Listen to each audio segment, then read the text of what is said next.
Louvado seja o nome de Jesus. Eu quero que vocês abram por gentileza em 1 Samuel, capítulo 4. Nós iremos ler do versículo 1 ao 18. 1 Samuel, capítulo 4, versículo de 1 ao 18. Oh, vem, Senhor Jesus.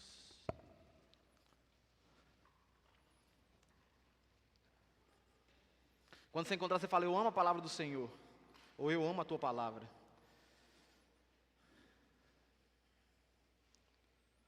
Oh, vem. Todo mundo encontrou? Vai lá. 1, 2, 3. Eu amo a tua palavra. Vamos lá? 1, 2, 3. Eu amo a tua palavra. Glória a Deus.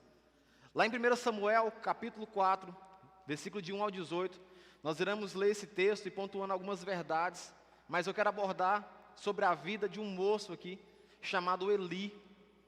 E para ficar, de certa forma, não desconfigurado o texto, eu quero ler todo o texto com você, para a gente falar sobre esse moço chamado Eli. Versículo 1 diz o seguinte: veio a palavra de Samuel a todo Israel. Israel saiu a pelejar contra os filisteus e se acampou junto a Ebenezer. E os filisteus se acamparam junto a Afeca. Versículo 2: dispuseram-se os filisteus em ordem de batalha, para sair de encontro a Israel. E, travada a peleja, Israel foi o que, igreja? Foi derrotado pelos filisteus. E estes mataram no campo aberto cerca de quantos homens?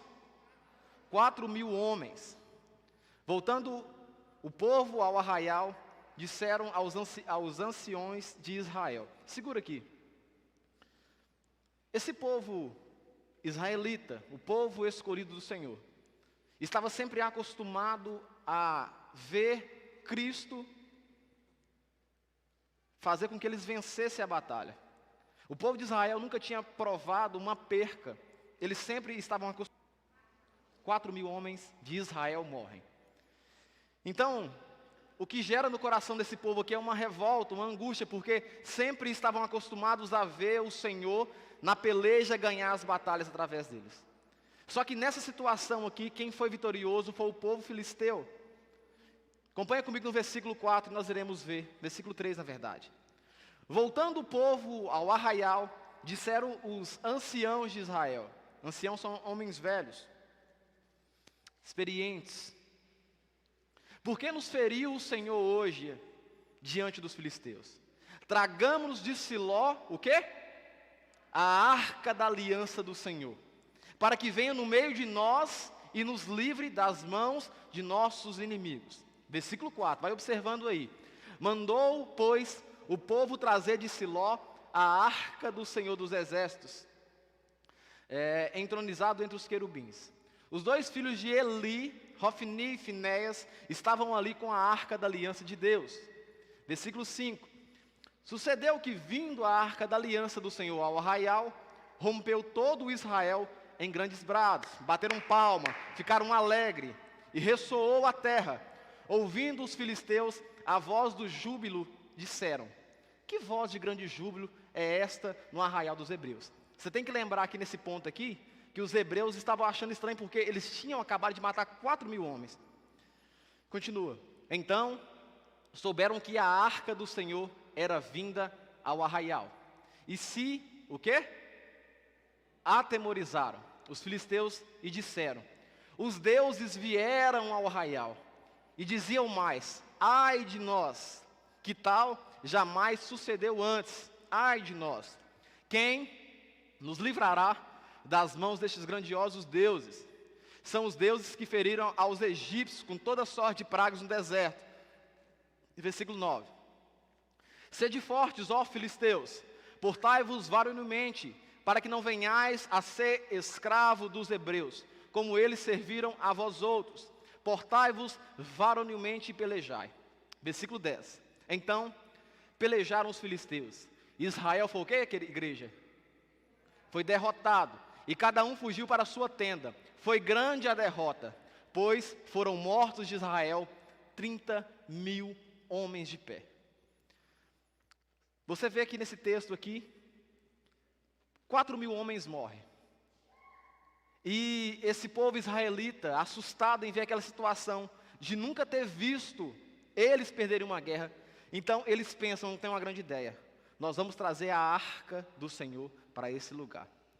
A arca do Senhor no Velho Testamento, ela simboliza a presença do Senhor, ela simboliza a presença de Deus. A arca, no Velho Testamento, ela simbolizava a presença do Senhor. Só que a confiança desse povo aqui não está em Deus. Está em quem, igreja?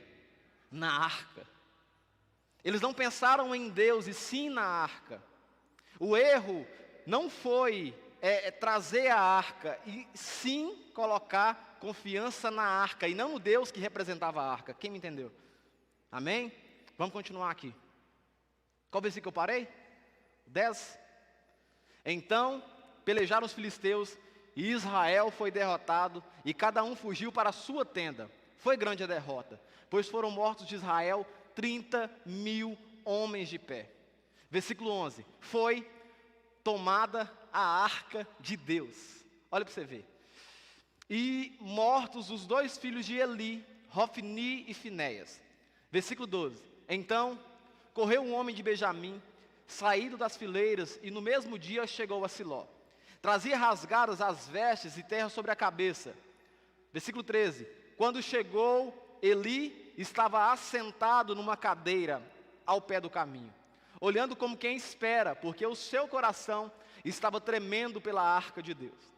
Depois de entrar o homem na cidade e dar as novas, toda a cidade prorrompeu em gritos. Versículo 14. Eli, ouvindo os gritos, perguntou: que alvoroço é esse? Então se apressou o homem e vindo, deu as notícias a Eli. Era Eli, com quantos anos aí, queridos? Da idade de 98 anos. Os seus olhos tinham cegado e já não podia ver. Disse o homem a Eli: eu sou o que saí das fileiras, e delas fugi hoje mesmo. Perguntou-lhe Eli: que sucedeu, meus filhos? Versículo 17.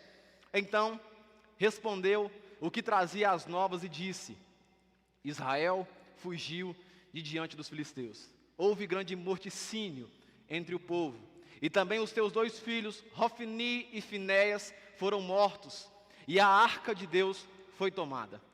Versículo 18. Ao fazer ele menção da arca de Deus, caiu ele da cadeira para trás, junto a um portão, e quebrou-se-lhe o pescoço e morreu, porque era já homem velho e pesado, e havia ele julgado a Israel 40 anos. Bom, eu li com você 1 Samuel, capítulo 2, para a gente sintonizar aqui no que eu quero falar. Eu quero falar hoje de forma específica sobre um homem que teve um começo brilhante, que tem um nome brilhante, que é um cara super brilhante, esse moço chamado Eli. Mas o final de Eli não é um final bonito, não é um final aplausível, não é um final que, de certa forma, traz uma alegria no nosso coração. Esse moço chamado Eli, ele era um homem de Deus, um homem experiente, um homem que viveu muito tempo aqui na terra, só que o final desse moço não foi um final aplausível. Mas eu quero te falar quem é esse moço primeiro. Antes de eu trabalhar alguns pontos sobre ele, eu quero te mostrar quem é esse moço de verdade. O significado do nome Eli, no hebraico, fala comigo, altíssimo. Pode ser melhor, altíssimo. No hebraico a palavra El, né, Deus. Eli significa altíssimo, Deus. Esse nome chamado Eli significa o excelso, o Senhor é excelso, o Senhor é grande. E se você entender um pouquinho, no Velho Testamento, tudo que se dá o nome de uma criança é relacionado a algo que os pais querem que aquela criança seja. Quem está me entendendo? Sempre no Velho Testamento, que quando você vai analisar os textos, você vai ver que o nome dado para a criança é o nome que os pais desejam que ele seja. No caso, os pais de Eli queriam que ele fosse grande, um homem de Deus. Então, o primeiro detalhe sobre esse moço chamado Eli. Qual que é o significado do nome dele? Altíssimo, grande, significa Deus o nome de Eli. Vai comigo em 1 Samuel, capítulo 1, versículo 9. Esse moço chamado Eli, ele era um sacerdote. Ele não era uma pessoa comum. E eu quero te mostrar na Bíblia Sagrada. Todo mundo encontrou? Amém? Diz o seguinte, 1 Samuel capítulo 1, versículo 9. Após terem comido e bebido em Siló, estando Eli, o quem? Quem, igreja? Não, quem? O sacerdote. Vamos lá de novo. Eli era sacerdote. Após terem comido e bebido em Siló, estando Eli, quem? O sacerdote, assentado numa cadeira junto a um pilar do templo do Senhor. Então, o primeiro ponto que eu quero te mostrar sobre a trajetória desse moço, chamado Eli, é que ele era um sacerdote. O sacerdote no Velho Testamento simboliza alguém que fazia a oferta ao Senhor. Só que quando Jesus ele nasce no Novo Testamento, vai mostrar a revelação, porque o Velho Testamento é a preparação do Senhor, e o Novo Testamento já é o Senhor reinando aqui na terra. Nós entendemos que não precisa mais de um sacerdote, alguém que intermedie isso, porque Cristo Jesus é o verdadeiro sacerdote. Amém? Amém, igreja? Cristo Jesus, ele é o verdadeiro sacrifício. E por isso que se encerra, no Velho Testamento, aquele ato cerimonial, aquele ato de sacrifício. Porque Cristo Jesus, ele é o verdadeiro sacrifício e ele é o próprio sacerdote. Esses são os três ofícios de Jesus: rei, profeta e sacerdote. Então não precisa mais de ato de sacrifício. É por isso que nós não cremos que hoje precisa de um sacerdote, porque Cristo Jesus é o verdadeiro sacerdote. Esse moço chamado Eli, ele era um sacerdote, ele servia na casa do Senhor. E alguns textos vão dizer que para ser sacerdote, não podia ser qualquer pessoa. Tinha que ser alguém que representava, tinha que ser alguém que de certa forma andava numa santidade, tinha uma vida santa, porque senão era fulminado, era morto. Esse moço, ele fazia a oferta, porque o sacerdote, ele faz uma representação do povo para Deus. Ele faz uma apresentação, uma representação, um sacrifício é feito por esse sacerdote. E Eli era esse cara. Eli era esse moço, um moço responsável, um moço que estava presente na obra do Senhor aqui na terra. Eli, ele foi juiz sobre Israel. No finalzinho do texto, diz que ele reinou quanto? 40 anos. Eli, ele foi um juiz. Ele julgou pessoas.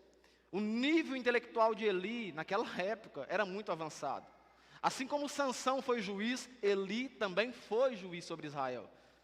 Eu quero te mostrar que eu estou tratando de um homem chamado Eli aqui, um sacerdote e juiz também, que ele não era um homem comum, não era um homem ingênuo, era um homem que conhecia a palavra do Senhor, era um homem que conhecia das leis lá de fora e conhecia da Torá também.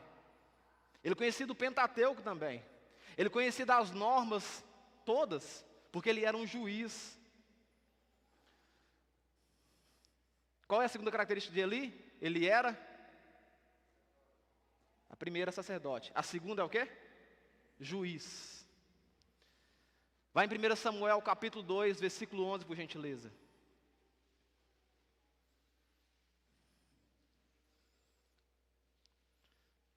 A palavra do Senhor diz o seguinte: então Eucana foi-se a Ramá. A sua casa, porém, o menino ficou servindo ao Senhor perante a quem, irmãos?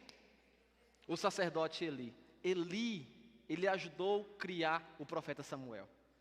O responsável, espiritualmente falando, pela vida do profeta Samuel, foi o sacerdote Eli. É tanto que na Bíblia, se você ler no 1 Samuel um pouquinho antes, o Senhor chama Samuel por 3 vezes, e ele não consegue identificar a voz do Senhor. E Eli é o responsável por ensinar, instruir a Samuel o que Samuel deveria fazer para ouvir a voz do Senhor. Então, 3 detalhes sobre a vida desse homem. Ele era um sacerdote, ele era um juiz, e ele ajudou a instruir Samuel, filho de Eucana e de Ana. Vai comigo em 1 Samuel capítulo 1, versículo 3.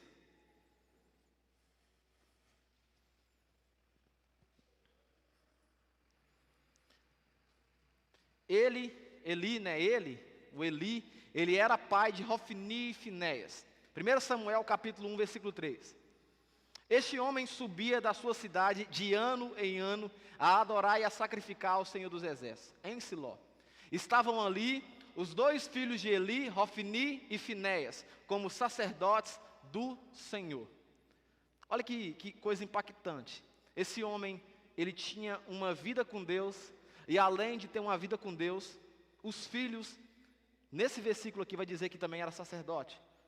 Até aí está tudo bem. O cara é bem empregado, porque ele era um juiz, e juiz não vai ficar desamparado assim tão fácil, principalmente naquela época, que existia uma monarquia, que existia tudo aquilo. Se hoje não fica desamparado, imagina naquela época. Ele era um juiz, ele era um sacerdote na casa do Senhor, e aqui esse versículo vai dizer que também os filhos se tornaram sacerdote. Mas alguns versículos na frente vai mostrar quem são os filhos de Eli também. E o que eu quero te dizer, meu irmão, nessa noite, é que aparentemente está tudo o quê? Está tudo o quê aqui? Bem. Aparentemente, sobre a vida de Eli, está tudo bem. Vamos lá, 1, 2, 3. Está tudo bem. Está tudo bem. Os filhos servem ao Senhor, é sacerdote, vai substituí-lo.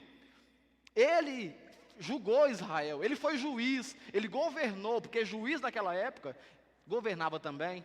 Ele foi um sacerdote, ele trabalhava na eclesia, na igreja, nas reuniões. Ele estava envolvido na obra do Senhor. Mas eu quero começar a te mostrar alguns pontos que levaram a esse homem chamado Eli à morte. Eu quero te mostrar alguns pontos que findaram que Eli tivesse uma morte, um final trágico, triste. Vai comigo em 1 Samuel capítulo 4:15. Nós vamos ler todo mundo junto esse versículo, e eu quero fazer uma pregação expositiva. Eu quero pegar esse versículo, nós vamos tirar verdades sobre esse versículo. Todo mundo encontrou? Repete comigo. Era Eli da idade de 98 anos. Bom, eu quero pegar esse versículo aqui e extrair algumas verdades. Sempre quando a gente vai ministrar, ouve pregações, a gente sempre ouve que a idade, ela é a melhor coisa porque ela traz experiência, não é isso? Sempre quando a gente vai ver uma ministração ou o exemplo de alguém, sempre quando menciona que alguém é maduro, é porque ele tem uma idade avançada. Só que nessa noite eu quero trazer uma outra revelação que aconteceu na vida desse moço chamado Eli. Alguns pontos que fizeram que esse moço tivesse um final trágico, uma morte trágica, uma morte feia, porque cair numa cadeira e quebrar o pescoço é algo triste. Eu quero te mostrar que a idade, às vezes, pode ser prejudicial à pessoa. A idade, ela pode trazer algumas coisas que, se você não tomar cuidado, vai te trazer um final, talvez espiritual ou físico, trágico. 1 Samuel capítulo 4, versículo 15. Era Eli da idade de 98 anos. Ter uma idade avançada nos fala de conhecimento. Ter uma idade avançada nos fala de conhecimento, fala de segurança, conhecer. Geralmente quem tem uma idade avançada conhece, sabe de tudo. Já viveu um pouquinho de cada coisa. E aí que mora o grande problema. Porque quando você conhece demais, você não está disponível para ouvir opiniões de outras pessoas. Quando você conhece demais, você fica desatento, e aí que mora o perigo. Eli era um homem já na idade de 98 anos, alguém responsável. Ter uma idade avançada nos fala sobre confiança. Confia demais. Pega o carro, entra na BR-262 e põe 140, 160, porque confia no carro. Tem 2, 3 anos que tem o carro. Quem está entendendo o que eu estou querendo dizer? Confia demais. Ah, essa estrada que eu passo, eu conheço. Esse carro que eu conheço, eu domino isso aqui. A idade faz isso com a gente. Faz a gente ter uma confiança, sabe, no veículo, uma confiança em si, porque eu confio no meu taco, porque eu sei. A idade avançada me faz ser alguém teimoso. Quantos aqui tem pais que são mais velhos do que vocês? Assim, já de uma idade avançada.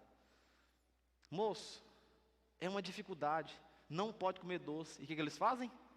Come o doce. A diabetes está estourando, mas come o doce. Não, filho, eu já sei. Não, eu sei. Conhece demais. Tem conhecimento demais. Quantos aqui conhecem pessoas que você conversa com ela, tudo ela sabe? Levanta a mão. Eu conheço um bocado. Tudo ela sabe. Ele sabe um pouquinho, ele domina.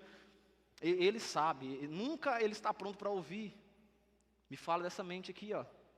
98 anos. Conhece demais. Já viveu experiências demais. Ter uma idade avançada também nos fala sobre comodidade. Quando chega numa certa idade, isso é natural, que já não tem aquele ânimo mais de antes.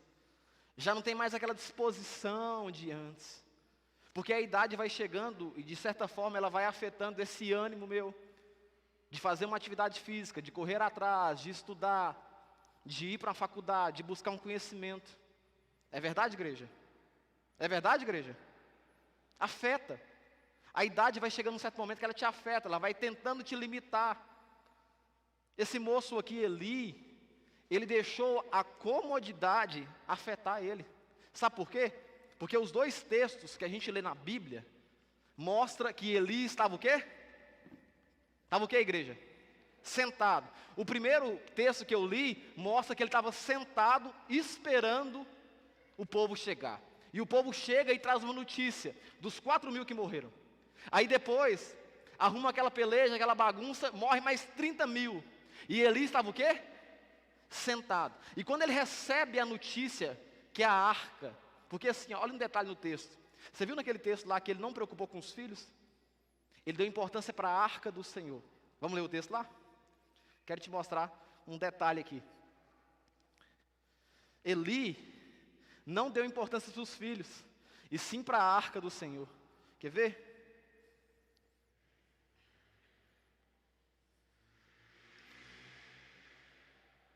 Versículo 14. Eli, ouvindo os gritos, perguntou: que alvoroço é esse? E então se apressou o homem e vindo, deu as notícias a Eli.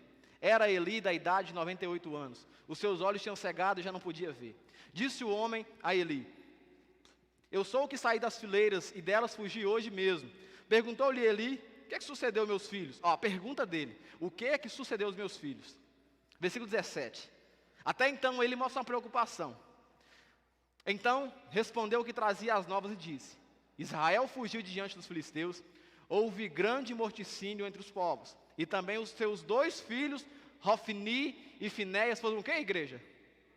Foram mortos, e a arca de Deus foi tomada. Olha aí o detalhe, os 2 filhos foram mortos, o moço falou, seus filhos foram mortos, mas a arca de Deus também foi tomada. Versículo 18, ao fazer ele menção, de quê? Não foi dos filhos, não? Foi da arca de Deus. Caiu Eli da cadeira para trás, junto a um portão, e quebrou-se-lhe o pescoço. Sabe, se você perceber esse texto aqui, esse moço estava em uma comodidade tão grande, que ele preocupa com um bem material, e não preocupa com seus filhos. Acaba de chegar a notícia trágica, os seus 2 filhos morreram. E a preocupação que ele está indo em quê? Na arca. Sabe por quê? Porque ele está acomodado, ele está sentado, ele está acomodado, está tudo bom para ele, porque ele já foi sacerdote sobre Israel, ele já foi juiz, está bom demais, está tudo bom, ele está confortável.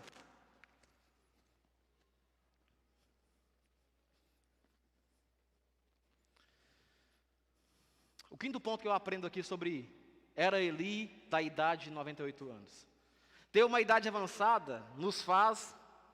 Vamos repetir isso comigo aqui, vamos lá. 1, 2, 3. Fala comigo. Ter uma idade avançada nos faz relaxar e cuidar mais dos filhos dos outros do que dos nossos próprios filhos. É isso mesmo. Ter uma idade avançada demais me faz preocupar mais com os filhos dos outros do que com os meus filhos. Vai lá em 1 Samuel capítulo 1, versículo 12.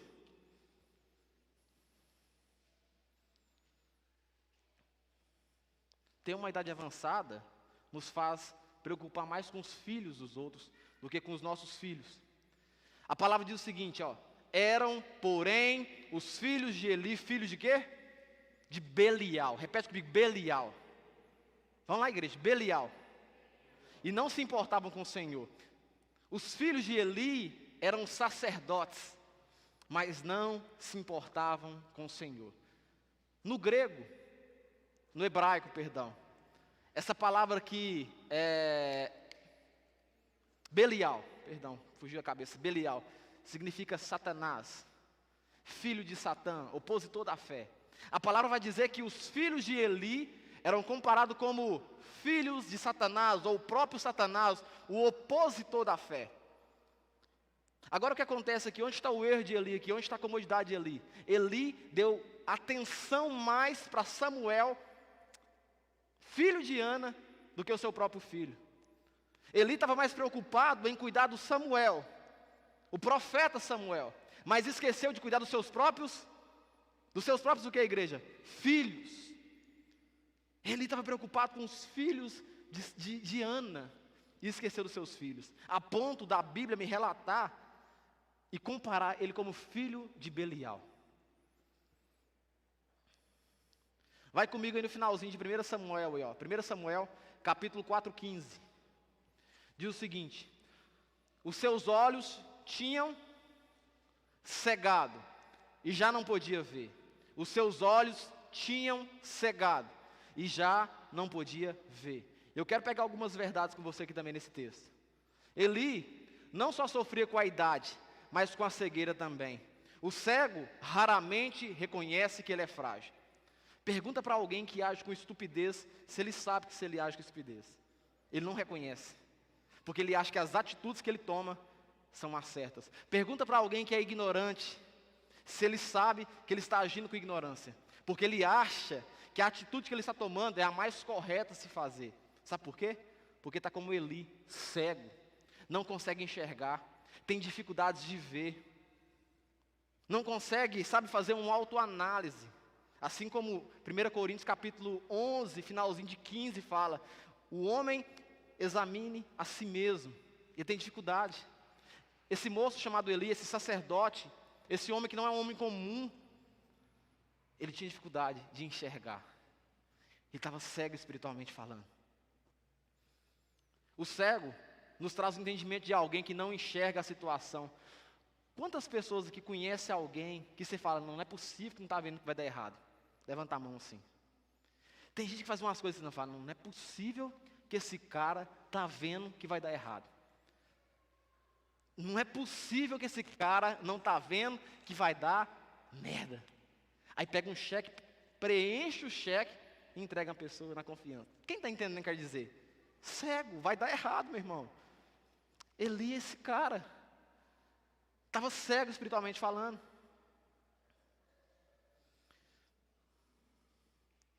Terceiro ponto. Tem muitas pessoas que estão cegas e não querem reconhecer as suas fraquezas. Se eu não me engano, o apóstolo Paulo vai dizer que ele se fez fraco quando precisou ser fraco. E ele se fez forte quando precisou ser forte. Meu irmão, tem momento da vida que você precisa se fazer de quê? De quê, igreja? Fraco. Tem momento na vida cristã, no dia a dia também, que você precisa fazer de fraco. Porque se você bater de frente, Elisângela, vai dar errado. Tem momento na vida que você precisa fazer de fraco, sabe, de fraco mesmo. Vai em 1 Samuel capítulo 4, versículo 18. Ao fazer-lhe menção da arca de Deus, caiu Eli da cadeira para trás, junto ao portão, e quebrou-se-lhe o pescoço e morreu, porque era já homem velho e pesado. Eu quero pegar agora uma outra parte, uma terceira parte, sobre essa palavra pesado. E eu quero fazer algumas aplicações. Mas primeiro, eu quero te explicar o que significa pesado. A palavra pesado significa que carrega sobre si muito peso. Repete comigo, que carrega sobre si muito peso. Dê um exemplo, pastor. Isso aqui, ó. Eu acho um peso, põe nas costas e resolvo carregar sobre mim. Ele era esse moço, pesado, carregava sobre si muito peso. Eu quero fazer duas aplicações aqui para nós. Duas aplicações. A primeira aplicação, repete comigo, pesado, fisicamente. Eli não cuidava da saúde. Porque a palavra vai dizer que ele era um homem já velho e pesado. Eli não preocupava com a saúde. E tem um texto na Bíblia, em 1 Coríntios, que diz o seguinte: o nosso corpo, ele é templo do Espírito Santo. E nós precisamos, com base na luz desse entendimento, cuidar também do nosso corpo espiritual, mas também do nosso corpo físico. Você precisa cuidar do teu corpo físico. Sabe por quê? Porque você vai ter dificuldades de adorar o Senhor com excelência se você não cuidar do teu corpo físico. Quantos aqui quando levanta de manhã, começa a correr, vai para a academia, a disposição aumenta? Levanta a mão. Olha só comigo. Mas se você não cuidar da sua saúde, não tiver uma disposição de fazer as coisas, você vai ter dificuldade de adorar o Senhor. Mas pastor, o que você está falando? Não tem base não. Você quer ver um exemplo? Se você é alguém confortável, cômodo, você vai querer sempre ficar? Sempre o quê, igreja? Sentado. Porque a sua disposição, ela é pouca. Você não caminha, você não corre, você não mexe. O teu corpo, ele pede isso. O teu corpo vai colocar a tua cabeça vai criar limitações, não cria? Dificuldade. Meu irmão, você quer ver uma dificuldade grande? É você falar assim, vou correr até tal lugar. Menino do céu, a mente, parece que ela fala assim, não vai não.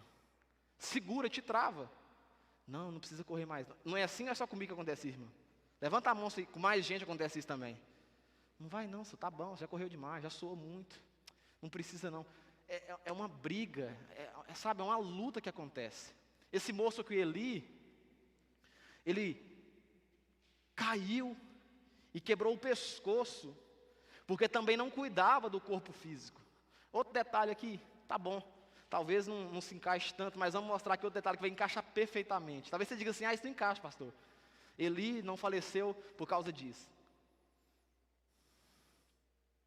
Eli, ele vivia uma vida desregrada. E uma vida desregrada me leva a um pecado chamado o quê? Gula, excesso. Eli vivia uma vida desregrada, porque a palavra vai dizer que Eli caiu da cadeira também, porque ele estava pesado fisicamente. Ele era alguém de uma idade avançada, ele era alguém que estava cego, mas caiu por causa do seu peso no chão.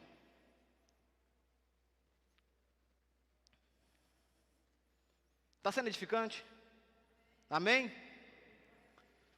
Outro detalhe aqui. É interessante porque se Eli tivesse em pé, a chance de ele ter caído e quebrado o pescoço e morrido era pequena. Porque quando a gente entende a questão de sentado, você entra no estado de comodidade. Você abaixa as armas, está tudo tranquilo. É tanto que, se você observar aí, você não está pondo peso sobre os seus pés. Você está pondo peso sobre o seu quadril, não sobre os seus pés. Nesse momento, você se encontra confortável. Justamente isso aconteceu sobre a vida de Eli. Alguém, um homem de Deus, um sacerdote, um juiz que julgou Israel, tem uma morte trágica. Sentado numa cadeira, próximo à porta, cai, quebra o pescoço e morre. Fala comigo, pesado espiritualmente. Primeiro ponto. Congrega há mais de 10, 15 anos. Vive a vida inteira recebendo pregações, mensagem nos cultos e guarda tudo para si. Não compartilha com ninguém. A aplicação que eu quero fazer aqui agora é espiritual, desse pesado demais. Meu querido, quem sabe você é alguém que já é crente há mais de 10 anos, 15 anos. Você tem recebido uma carga de mensagens, sabe? Um monte de pregações, sabe? Incentivações, canções. Porque quando você está no ambiente, você vai recebendo tudo isso. Mas você não compartilha com ninguém. Está como Eli, espiritualmente falando, pesado demais. Eli é alguém que era sacerdote, então tinha um peso espiritual. Conhecia muito. Como diz a gíria por aí, fragava muito. Mas era alguém pesado espiritualmente falando. Não compartilhava com ninguém. A única pessoa que ele conseguiu compartilhar foi Samuel, mas perdeu seus próprios filhos. Conseguiu compartilhar com Samuel, mas em casa perdeu tudo. Quer uma aplicação aqui? Quem sabe você consegue compartilhar muito com as pessoas lá fora. mas você esquece os seus. Quem sabe, você uma excelente pessoa no trabalho, fala sobre o amor de Deus de verdade, mas quando chega em casa, não fala para um primo, não fala para uma prima, não fala para uma tia, não fala para um filho sobre o amor de Cristo Jesus. O segundo ponto aqui, de pesado espiritualmente, não consegue ficar de pé, precisa sempre permanecer sobre um apoio, ou escorado em alguém, ou sentado. Cara, tem muita pessoa que vive escorado, assim como Eli vivia sentado, escorado numa cadeira. Como assim, pastor? Estou passando uma luta. Ah, mas tem a irmã da oração, viu aí? Ah, mas tem aquela irmã na igreja, que aquela irmã ora demais. Quando aquela irmã ora, vixe, o trem cai labachuras.com aqui na terra. Confortável, acreditando, pesado, confiando, se apoiando. Meu querido, desde que o véu foi rasgado, você tem livre acesso para falar com o Senhor. Através de Cristo Jesus, o véu foi se rasgado e está livre para você ter contato. Você não precisa de uma irmã da oração para conectar com Cristo Jesus. Eli era esse cara, bem instruído, sacerdote, juiz que julgou Israel por muito tempo, mas estava acomodado, estava sentado. Para ele estava tudo bom. Era alguém que tinha 98 anos, tinha conhecimento demais, viveu bem demais, tinha uma experiência muito boa, mas era uma pessoa que, de certa forma, no fim da vida, no findar da vida, não teve uma morte, sabe, legal. Fala que ele caiu, ó, pra você ver, caiu de uma cadeira sentado e quebrou o pescoço. Terceiro ponto aqui de pesado espiritualmente. Carrega tanta unção, é tão santarrão, que não pode se levantar, pois prefere ficar sentado criticando ou apontando defeitos em quem realmente faz. Ele era esse cara no final da vida. Ele é esse moço, porque nas duas vezes que o texto vai falar sobre Eli aqui, em 1 Samuel, capítulo 2, Eli está o quê? Sentado. O primeiro momento, o povo chega para trazer o recado, Eli está o quê? Sentado. No segundo momento, quando morre os 30 mil, o povo chega para trazer o recado, e Eli está sentado, e ao receber a mensagem ele morre. Os dois momentos que o texto relata, esse moço se encontra sentado. O que quer dizer isso aqui, pastor? O que quer dizer que esse moço está vivendo de certa forma confortável com a vida. Ah, está tudo bom. O que der certo aqui está bom. O quarto ponto. Não desenvolve uma vida espiritual, pois achou o jeito talvez mais cômodo de levar a vida. Tem muita pessoa ou pessoas acomodadas espiritualmente falando. Você quer ver um detalhe? Não estou falando de labachuras.com não. Estou falando de ler a Bíblia Sagrada do Senhor. Tem muita gente que não sabe nem que é devocional. Tem muita gente que não pega o telefone. Tem todo tipo de música, mas nenhum tipo de música adora ao Senhor. Eli, nessa aplicação aqui, ele não está mais desenvolvendo uma vida espiritual com Deus. Ele está confortável. Sabe, ele não está mais lendo a Bíblia. Inclusive, ele era alguém que estava cego. Tudo bem. Mas ele poderia muito bem, pela moral e pela autoridade que ele tinha, pedir a alguém, pelo menos, para ler as Escrituras para ele. Mas ele se encontrava acomodado. Ele se encontrava no estado cômodo. Sabe, o que matou Eli não foi apenas estar sentado em uma cadeira, mas um conjunto de práticas. O que matou Eli não foi apenas estar sentado na cadeira, mas foi um conjunto de práticas, um conjunto de ações, um conjunto de situações que levaram ele à morte. Repete comigo aí, quais foram? Fala o peso.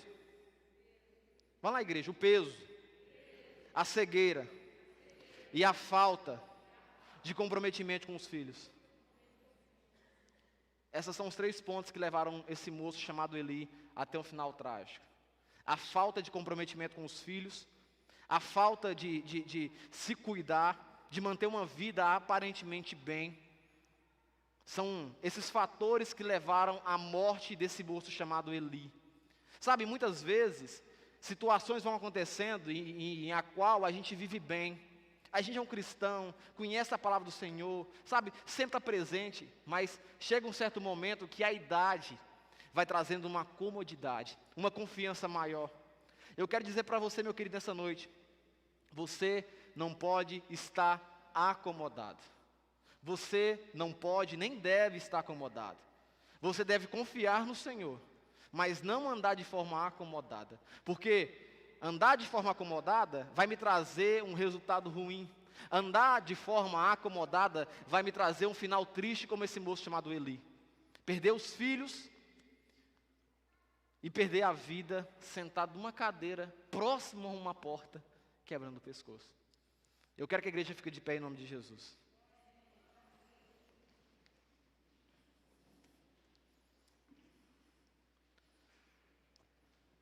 Feche seus olhos nesse momento, por gentileza. Quero fazer uma oração com você nesse momento. Eu quero orar por você, para que Deus quebre essas cadeias que talvez te prende, para que, se você chegou numa certa idade, que está agora cômodo, que isso venha a ser mudado agora em nome de Jesus. Se você se encontra sentado em uma cadeira, que você se levante em nome de Jesus. Que se você se encontre numa situação a qual você não deveria estar, que nesse momento mude tudo isso em nome de Jesus. Pai, nós queremos pedir nesse momento, Pai, um resultado totalmente diferente do Eli, desse sacerdote que teve um fim trágico, desse sacerdote que era um homem do Senhor, mas que com a idade chegando, com o conhecimento que ele tinha, com a direção que ele tinha do Teu Espírito Santo, ele se permitiu se perder no final da vida e ter uma morte não tão louvável. Eu quero te pedir nessa noite, Jesus, que se existe alguém aqui que se encontra com uma situação parecida com Eli, que tem uma vida transformada e que a situação agora se pareça com a de Cristo Jesus, que a situação se pareça com a do Senhor, nós pedimos em nome de Jesus, Pai, tudo aquilo, Senhor, que Satanás armou contra as nossas vidas, toda seta do inimigo, que os dardos inflamados de Satanás contra as nossas vidas, nós queremos nesse momento repreender, e nós não queremos um final trágico, e sim um final de triunfo, um final de glória. Nós queremos, Pai, que o nosso último dia aqui na terra seja glorificando o Teu nome. Que o nosso último dia aqui na terra, Pai, seja exaltando o Teu nome. Que chegue 98, 100 anos, 200 anos, não sei, mas que todos esses dias sejam na casa do Senhor, como diz o salmista. Jesus, essa é a nossa oração. Uma oração dizendo que nós queremos ter um resultado totalmente diferente. Nós queremos sim, Senhor, pertencer à casa do Senhor. Nós queremos sim, Senhor, que os nossos filhos sejam envolvidos na obra do Senhor. Nós queremos sim, Senhor, que tudo aquilo, Pai, que nós possamos fazer para agradar o Senhor, nós queremos fazer. Mas nós não queremos, Jesus, morrer dessa forma. Nós não queremos ter um final trágico. Nós queremos ter um final de triunfo, um final de glória, reinar com o Senhor lá nos céus. Essa é a oração que eu faço em nome de Cristo Jesus. Cante um pouquinho aí. Adora ao Senhor. Meu Jesus maravilhoso, Eleve a sua voz. minha inspiração a prosseguir, e mesmo quando tudo não vai bem, eu continuo olhando Sim, para Ti, pois sei que Tu tens o melhor para mim. Sim, Jesus. Há um segredo no Teu coração, ó, dá-me forças para continuar, guardando a promessa em oração. Firme, firme, ó Deus, está o meu coração, firme nas promessas do Senhor. Eu continuo olhando para Ti, assim eu sei que posso prosseguir. E mesmo quando eu chorar, as minhas lágrimas serão para regar a minha fé e consolar meu coração. Pois os que choram aos pés da cruz, clamando em nome de Jesus, Alcançará em Ti, Senhor, misericórdia, graça e luz. Multimídia, lança por gentileza essa música aqui no Data Show, por gentileza. Nós iremos cantar de novo essa canção, porque essa canção ela é fina, Grande amor não cessa, eterno. eterno e não tem fim. Quão grande és tu, Senhor, quão grande és pra mim. Tua graça é o meu refúgio. Olha aqui, ó. Descanso no teu poder. Maravilhoso és. Maravilhoso és. Maravilhoso pra mim. és pra mim. Firme, meu Deus, está o meu coração, firme nas promessas do Senhor. Eu continuo olhando para ti, assim eu sei que posso prosseguir. e mesmo quando eu chorar, as minhas lágrimas serão para regar a minha fé e consolar meu coração, pois os que choram aos pés da cruz, clamando em nome de Jesus, alcançará de ti, Senhor. Misericórdia, graça, Só esperar assim. luz. E mesmo quando eu chorar, minhas lágrimas serão para regar a minha fé e consolar meu coração. Você pode exaltar o Senhor, levante suas mãos.